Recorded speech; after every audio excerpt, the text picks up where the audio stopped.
নাম সবাই বুঝতে পারছো? সবাই খাতা নাও, ভাইয়া যা লিখবে তোমরাও লিখবা। তো এনিম্যাল ডাইভার্সিটি এন্ড ক্লাসিফিকেশন। এখন আমাদের প্রথম কথা, অধ্যায়টার নাম ঠিক আছে দিছে, এখন চলো এনিম্যাল। What is animal? এনিম্যালটা কি বলো? এনিম্যাল কি? এই যে ক্লাস করো, নোট করো, দেখবে মনে থাকবে। হামিম ভাইয়ের ক্লাস না করলে তো মনে থাকবে না, তাই না?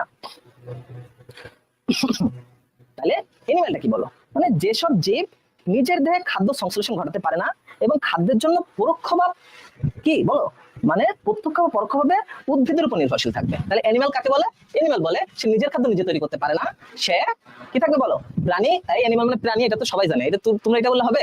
এটা তো নিজের খাদ্য নিজে তোমরা আর একরকম। তাহলে এখন আমরা চলো অ্যানিমাল ডাইভার্সিটিটা কি, আমি যা মুখে বলবো তোমরা লিখবা। আমি একটু লিখবো, কারণ আমার কষ্ট হয়ে গেছে প্রথম ক্লাসটা করাই। তো বলো কি লেখো। এনিম্যাল ডাইভার্সিটি মানে কি? এটা তোমাদের আজমল স্যারের বইয়ে বা যে কোনো বইয়ে সুন্দরভাবে লেখা আছে। পৃথিবীতে সমস্ত জলচর, স্থলচর ও খেচর প্রাণীর মধ্যে যে জিনগত কি থাকবে? জলচর, তাই তো? জলচর, পৃথিবীতে সমস্ত জলচর, তারপরে স্থলচর ও খেচর প্রাণী, তাই তো? ও খেচর প্রাণী, এই যে সরি,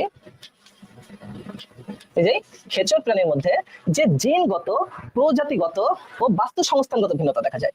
কি কি ভিন্নতা দেখা যায়?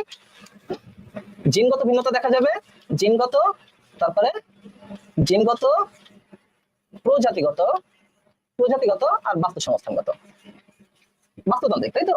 বাস্তুতান্ত্রিক যে ভিন্নতা দেখা যায় সেই ভিন্নতাকে কি বলে? Animal diversity. তাহলে বুঝছো? তাহলে এনিম্যাল ডাইভার্সিটি জলচর মানে কি? যারা জলে বাস করে। স্থলচর মানে কি? যারা স্থলে বাস করে, তাই তো? জলচর মানে যারা জলে বাস করে, স্থলচর মানে কি? যারা স্থলে বাস করে। খেচর মানে কি? আকাশে উড়ে, ওকে, খেচর।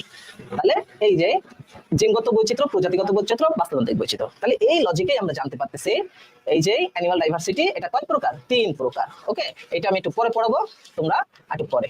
তাহলে এইখান থেকে আমরা অ্যানিমাল ডাইভার্সিটি বুঝলাম। আর এখান থেকে বাদ আছে কি?